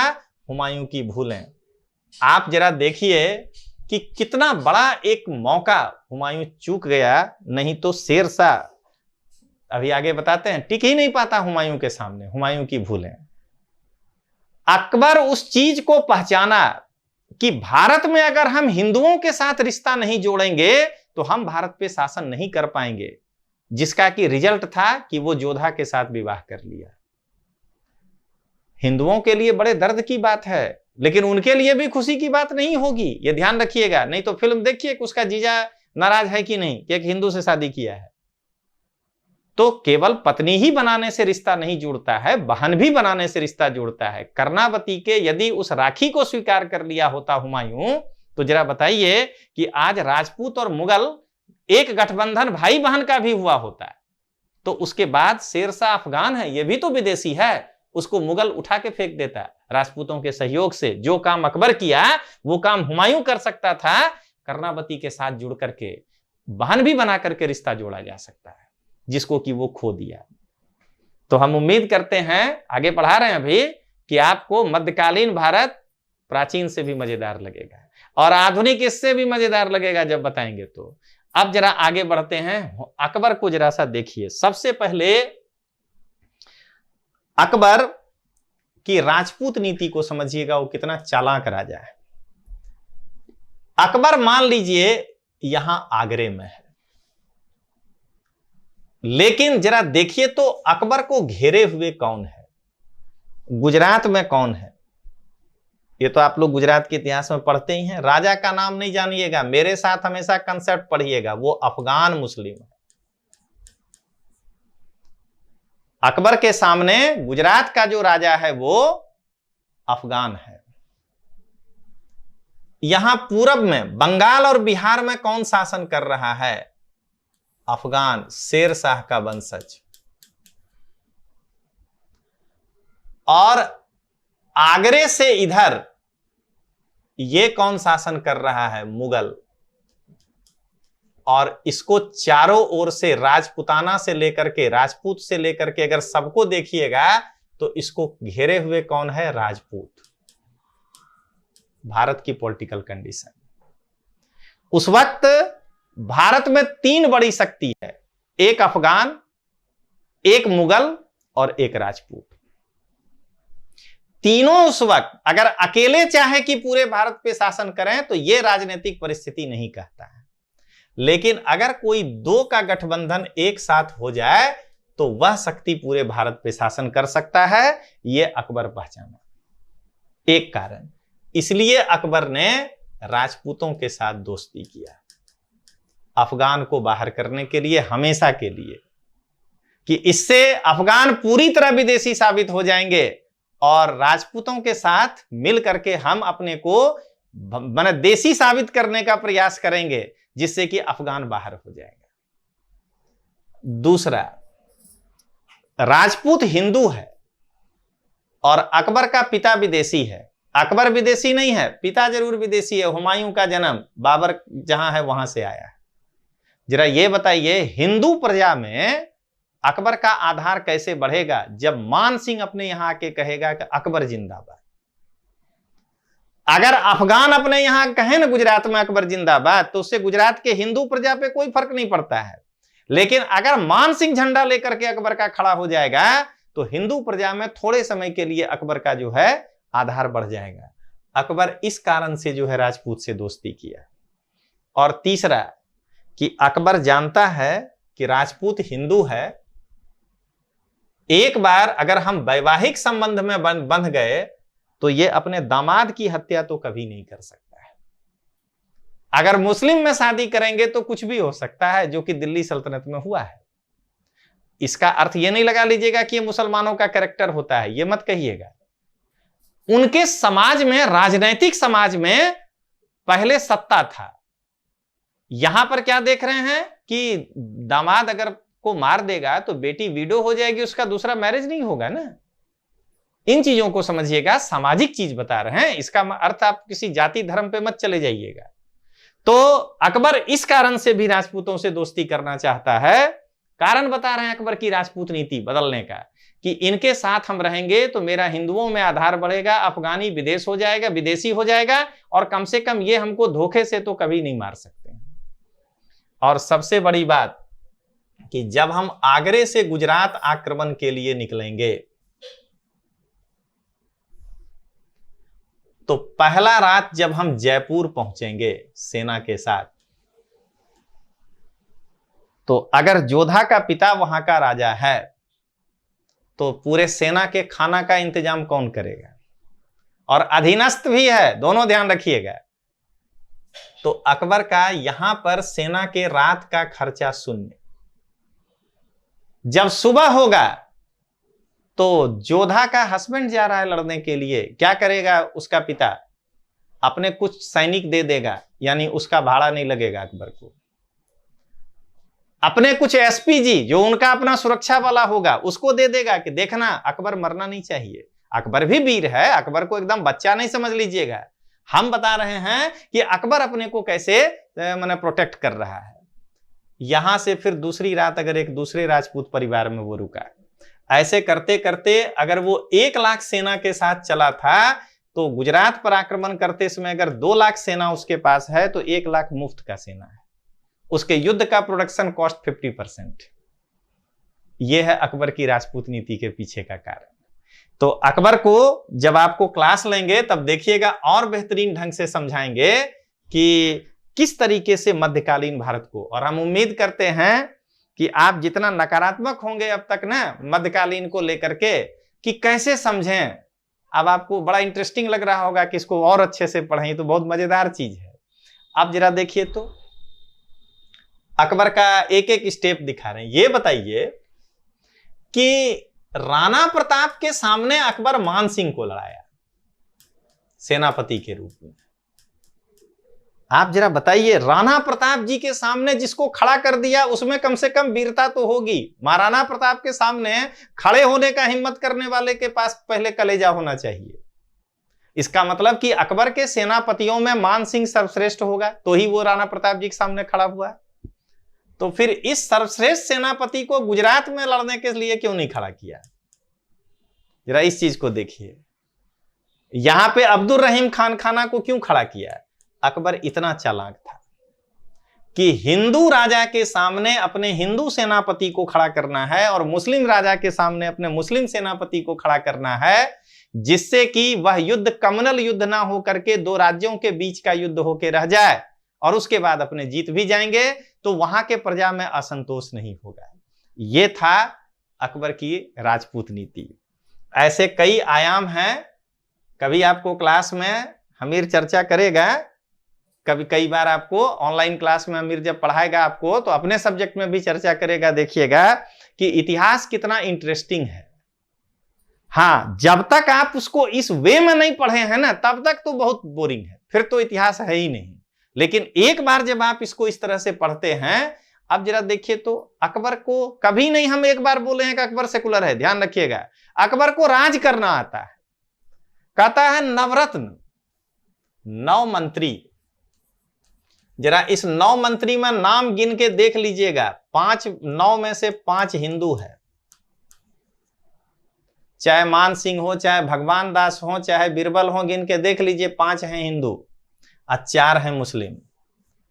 अकबर को मालूम है कि कैसे जनता के साथ काम किया जाता है। और ये नवरत्न नहीं है, अकबर स्वयं भी तो है, वो 5:5 पे शासन चला रहा है, देश के जनता को ध्यान में रखते हुए उसमें कि दोनों के बीच बराबरी का स्थिति हो। और अपने स्यूडो हो गया, हिंदू जनता को मैसेज दे रहा है कि 5 आपको जगह दिए हैं। जरा देखिए और अकबर को दिखाते हैं। जजिया कर हटा दिया। भाई हटाओगे नहीं तो करोगे क्या? पहले समझिएगा जजिया आया किस लिए था। जजिया धार्मिक टैक्स था नहीं था, यह आपको क्लास में पढ़ाएंगे। हिंदुओं से जजिया इसलिए लिया जाता था कि दिल्ली सल्तनत के काल में हिंदू मुस्लिम राजा के लिए लड़ने नहीं जाएगा,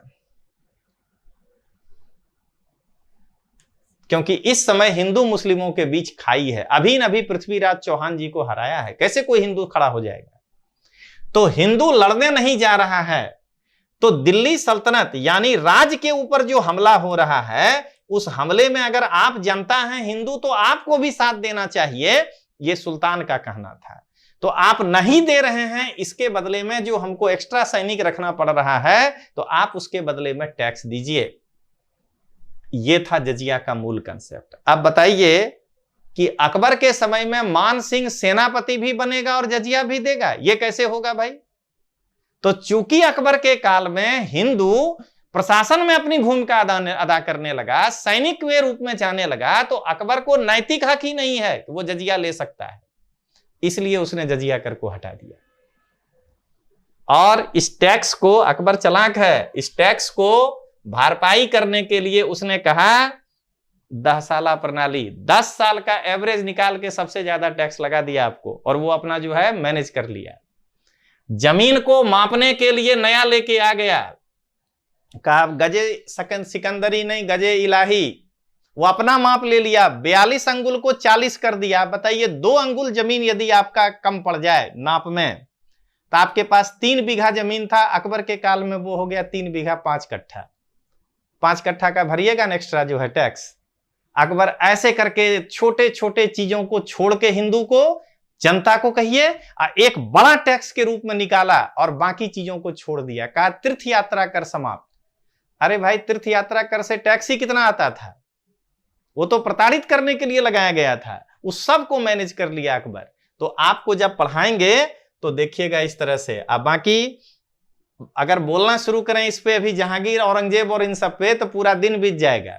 लेकिन ये डेमो दे रहे हैं आपको। 15 अगस्त के दिन जब हमीर आपको बताएंगे, तब आप उसके बाद जब क्लास देखेंगे तो आपको उसका डेमो दे रहे हैं कि इसी प्रकार से हम आपको संपूर्ण 4 विषय चारों के चारों ऐसे ही पढ़ाएंगे। आज तो इतिहास बोल रहे हैं, अगली बार कभी भूगोल भी दिखाएंगे। तो देखिएगा अब हम लोग आगे बढ़ें यहां के बाद मुगल साम्राज्य में राजत्व का सिद्धांत, एक बड़ा बदलाव आ गया। एक राजत्व का सिद्धांत देखिए, और यह मुगलों के अस्थायित्व का एक कारण बना। देखिए तो दिल्ली सल्तनत 1206 से लेकर के 1526 तक चला, 320 साल, और मुगल 1526 से लेकर के अंतिम 1857 तक चला, 331 साल। जोड़ के देखिएगा, यहां 320 साल में 5 वंश शासन किया है। राजा तो ठीक है, लोगों, एक राजा का उम्र खत्म होगा, मर जाएगा। यहां एक ही वंश शासन किया, उसके पीछे क्या कारण था? तो सबसे पहला कारण था कि दिल्ली सल्तनत का हर राजा विदेशी था। अकबर का जन्म भारत में हुआ, और वहां के बाद जो राजा बना वो सब का जन्म इंडिया में हुआ है। तो वो मुसलमान था, लेकिन उसको देसी साबित करके वो गया अकबर। और दूसरा सबसे बड़ा सोचकर देखिएगा कि अकबर और जोधा का ही पुत्र है जहांगीर। तो अब बताइए कि अगर जहांगीर, यही राजत्व के सिद्धांत में पहला चेंज आया कि हिंदू मां का बेटा भी राजा बन सकता है। अगर जहांगीर तलवार लेकर के निकलेगा राजा बनने के लिए, तो मान सिंह का सिंपैथी किसके प्रति होगा? अपने भांजे के प्रति होगा। अगर नियम अकबर बन के गया होता, यही गलती औरंगजेब से हुआ, जो कि ये सब टूट गया, राजपूतों का सहयोग खत्म हो गया। तो जहांगीर के राजा बनने के बाद मान सिंह या उसके परिवार का लोग उसी भक्ति के साथ जुड़ा रहेगा जहांगीर के साथ, क्योंकि वो उसका भांजा है। शाहजहां जहांगीर के राजपूत पत्नी का बेटा है, इसीलिए यहां तक इसको हिंदुओं का सहयोग मिलेगा। और ये जब इसके मुस्लिम पत्नी का बेटा औरंगजेब हो जाएगा, तो क्या हुआ? राजपूतों का साथ जो है इनका छूट गया, और यहीं से मुगल कमजोर होना शुरू हो गया। ये हम क्यों बताएं? क्योंकि ये प्रश्न आया है कि मुगलों के पतन में औरंगजेब से ज्यादा जिम्मेदार शाहजहां है, कैसे? क्योंकि इसने हिंदुओं के साथ वैवाहिक नीति को त्याग दिया। तो इसी तरह से आपको केंद्रीय वहीवट, भू राजस्व प्रणाली, मुगलों का स्थापत्य तो आपको इतना अच्छा पढ़ाएंगे कि देखिएगा, चित्रकला, संगीत वगैरह, मुगलों का साहित्य आपको पढ़ाएंगे, इन सब चीजों को बताएंगे। अब इस पर एक सवाल देख लें हम लोग, क्योंकि आगे अभी और भी पढ़ना है। तो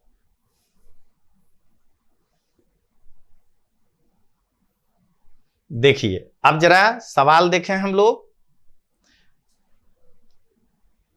नीचे न पैकी कया सिख गुरु या गुरुवे मुगलो सामे पोताना जीव गुमायो। गुरु अर्जुन देव, गुरु तेग बहादुर, ए बी बनने, ए अथवा बी बनने माथी कोई नहीं। तो अर्जुन देव को भी खौलते हुए तेल के कढ़ाई में डाल दिया गया था, और तेग बहादुर के साथ भी ऐसा हुआ था। तो ये दोनों है, लेकिन एक एग्जाम्पल समझिएगा कि क्वेश्चन देखिए मुगलों पर इस तरह का है। अब हम लोग आते हैं भक्ति आंदोलन, ये सबसे बेहतरीन समझिएगा।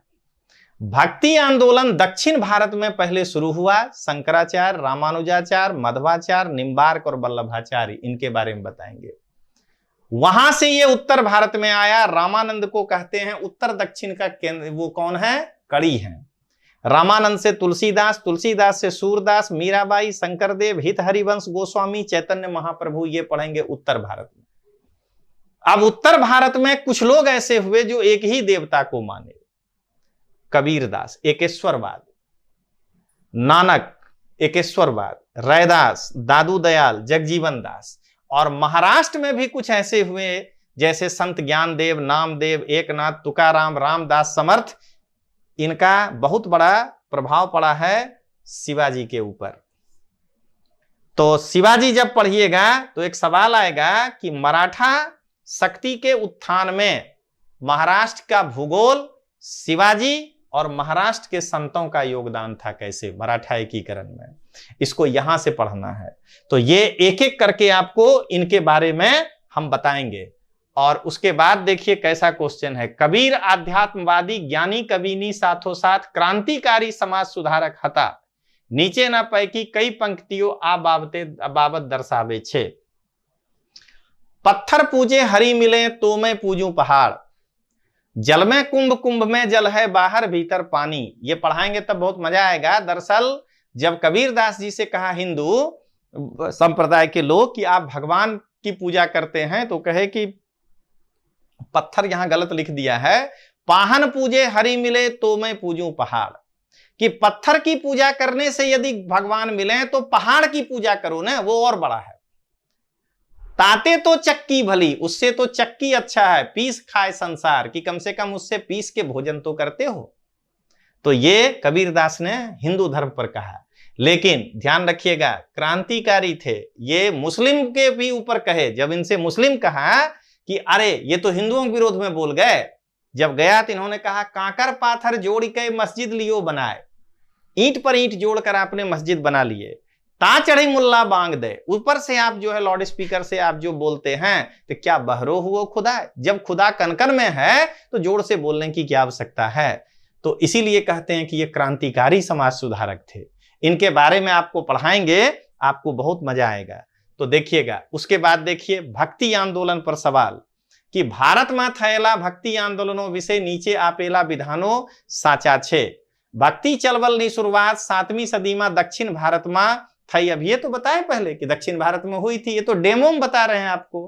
पहला सही हो गया, फिर देखिए यानी ये सी गलत हो गया, अब नहीं रहेगा। ते 15वीं सदी थी, पूर्व ने उत्तर भारत तरफ फैलायु, ठीक तो है। रामानंद जी लेकर के आए 15वीं सदी, यानी 2 सही है, तो इसका मतलब है कि अभी भी तीनों चल रहा है। सूरदास के जेव वल्लभाचार्य ना शिष्य हता, तेमना भारत ना उत्तरी भाग में कृष्ण संप्रदाय लोग पे। सूरदास जी मेरो तो गिरधर गोपाल दूसरो ना कोई, या घुटन चलत नंदलाल बाजत पैजनिया। सॉरी, पहला वाला तो मीराबाई थी, ये जो है तो क्या देख रहे हैं, ये भी सही है। केवल गलत है कि कबीरदास सूरदास के शिष्य नहीं थे। अगर आप ये देखिए, हमेशा 4 स्टेटमेंट में ना एक स्टेटमेंट इजी होगा जो गलत होगा। 4 नहीं थे तो बी आंसर नहीं होगा, डी आंसर नहीं होगा, और एक सही ही है तो फिर ए ही आंसर होगा। परीक्षा में दिमाग लगाइएगा, क्लास में ऐसा बहुत बताएंगे कि कैसे क्वेश्चन टैकल किया जाता है। अब हम लोग इसके लास्ट टॉपिक पर आते हैं, सूफीवाद में आपको क्या पढ़ाएंगे।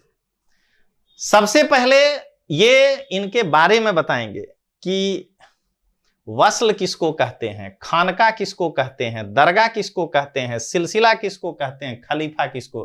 खलीफा तो बता ही दिए अभी आपको। खानकाह एक लाइन में ध्यान रखिएगा कि एक सूफी संत का जगह होगा जहां वो निवास करते होंगे और वहीं उनके साथ रह के उनका शिष्य पढ़ता हो, उसको कहते हैं खानकाह। उसके बाद देखिए, भारत में चिश्ती संप्रदाय, ये अबू इसहाक समी थे जो इसके संस्थापक थे, ये बताएंगे। और भारत में लेकर आने वाले थे मोइनुद्दीन चिश्ती, जो आप अजमेर में दरगाह देखते हैं। और इसके बाद इनके 2 शिष्य थे, कुतुबुद्दीन बख्तियार काकी और शेख निजामुद्दीन औलिया। ये क्यों नाम बोले, तो इनके ही याद में कुतुब मीनार बनाया गया है। और यही है जो चैलेंज किए थे जलालुद्दीन फिरोज खिलजी को, कहे थे हुनूज दिल्ली दूर अस्त, अभी दिल्ली दूर है, और कहा जाता है कि उनकी हत्या करवाने में इनका योगदान है। तो ये हैं। फिर ये अगले शिष्य परंपरा में है शेख हमीमुद्दीन, शेख फरीउद्दीन गजशंकर। तो ये एक दूसरे के शिष्य हैं, एक के ये 2 शिष्य, फिर इनके ये 2 शिष्य, ऐसे करके इसी को कहते हैं सिलसिला। एक गुरु से दूसरा, दूसरा से तीसरा। सुहारवर्दी संप्रदाय के जो हैं वो हैं शेख जियाउद्दीन अबू लजीज। भारत में लेकर आने वाले हैं शेख बहाउद्दीन जकारिया। और भारत में इसकी 2 शाखाएं। बासरा उस शाखा को कहते हैं जो इस्लामी नियम कानून को मानते हुए अपने सिद्धांत को दे, और बेसरा उसको कहते हैं जो नमाज भी नहीं पढ़े, जो रोजा भी नहीं रखे, और उसके बाद वो सूफी संत हो, तो वो है बेसरा। तो बासरा शाखा में यहां जलाली, मखदूमी, मीरन शाही, इस्माइल शाही है, ये पढ़ेंगे। अब बेसरा में लाल शाह वाजिया, सुहागिया। ये जो सूफी थे ना, ये माथे में सिंदूर लगाते थे और हाथ में चूड़ी पहनते थे। बताइए, ये हिंदू धर्म को फॉलो कर, इसीलिए ये हैं बेसरा। ये इस्लामिक कानून को नहीं मानते हैं। रसूल शाही और फिरदौसी। तो इस प्रकार से आपको आज हम एक छोटा सा डेमो था ये, क्योंकि मध्यकालीन से क्वेश्चन कम आता है, लेकिन 20 घंटा आपको इस पर हम देंगे और आपको मध्यकालीन भारत से डर दूर कर देंगे। इतिहास में फिर ध्यान रखिएगा, जो आपके सिलेबस का टॉपिक है वही हम पढ़ाएंगे। हमसे उम्मीद नहीं करिएगा कि आप कोई भी टॉपिक कह दीजिएगा पढ़ाने लगेंगे। जो सिलेबस में है वही पढ़ाएंगे, और सिलेबस का अगर कोई जुड़ाव होगा कि जैसे अकबर है तो महाराणा प्रताप पढ़ाना चाहिए, वो जरूर पढ़ा देंगे। तो इस तरीके से आपका क्लास होगा। जो 4 टॉपिक हम पढ़ाएंगे, आप यूपीएससी की तैयारी करने वाले लड़कों से लड़ने की स्थिति में होंगे। तो इसी के साथ मैं अपना ये व्याख्यान अब पूरा करता हूं। अब आप इंतजार करिए हमारे तीसरे सीरीज के आने का, और वह होगा आधुनिक भारत। तो जय हिंद, जय भारत, फिर मिलेंगे हम लोग।